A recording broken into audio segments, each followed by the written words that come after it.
Pattern medicine भाग नवम।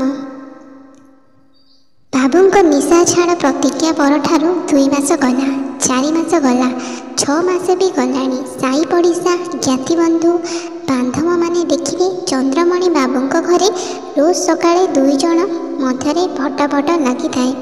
किछि शुणाशुणी नाही।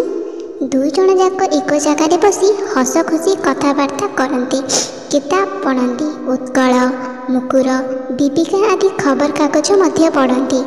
बाबूंको हैंडनोट रे ढेर टंका देण करी पकाउथिले। वर्षाटा भितरे से अधा सुखी गलेनी। बाबू घर बाहरती नहीं। क्यों क्यों जगार नाट तमाशार निमंत्रण आसिले सान्ताणी को हेंटारिले एवं पेलापली होई से घर बाहर को बाहरती नहीं एवं दिने दिने संजय बेले शांत और सान्ताणी होई सहर बुली आसती। तांकर ए प्रकार कार्यक्रम देखि सहर लोक एवं सांगसुगा एवं अन्य बाबू माने मध्य आश्चर्य होई जाइथिले एवं मन मध्यरे कहती, आरे कथा कौन जेतेबेले बाबूंको बापा जमीदार श्याम पट्टनायक मास्टर रखी बाबूंको पढ़ाउथिले से स्कूल रे मध्य पढ़ुथिले।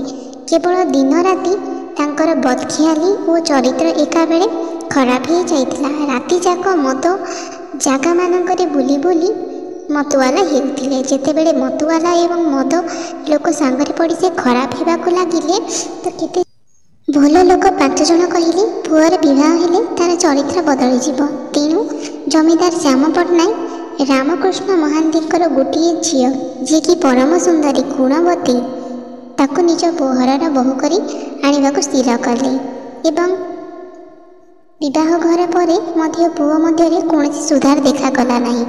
घर माल तमाम नगद टंका चोरी करी से उड़ाऊ थाए।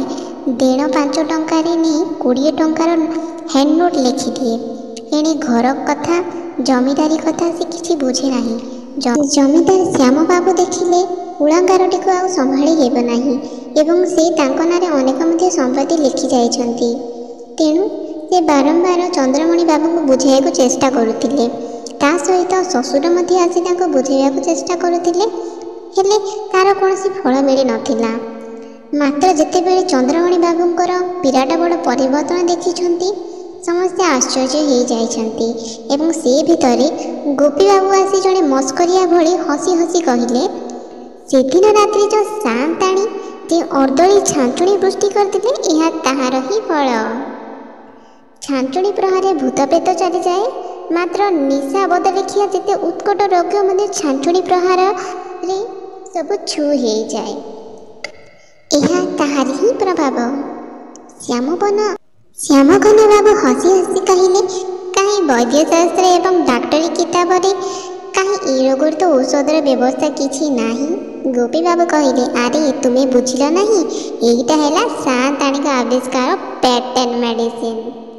जदि आपणक स्वामींक भितर मध्य चंद्रमणि बाबूंक भली उत्कट रोग देखा जाए ताहाले आपण माने फकीरमोहन सेनापति को पेटर्न मेडिसिन को थरे प्रयोग करंतु एवं सान्ताणी सुलोचना को मने पकांतु एवं देखिपारे तार प्रयोग फलर परिणाम। एहीपरि भावरे फकीरमोहन सेनापतिंकर हास्य रसरे परिपूर्ण गल्पटी शेष होइछि एवं नूतन गल्प पाई आपण एही चैनलटी को लाइक करंतु, सब्सक्राइब करंतु एवं नोटिफिकेशन पाई बेल आइकन को प्रेस करंतु। धन्यवाद गाना टी सुनिथिबा पाई।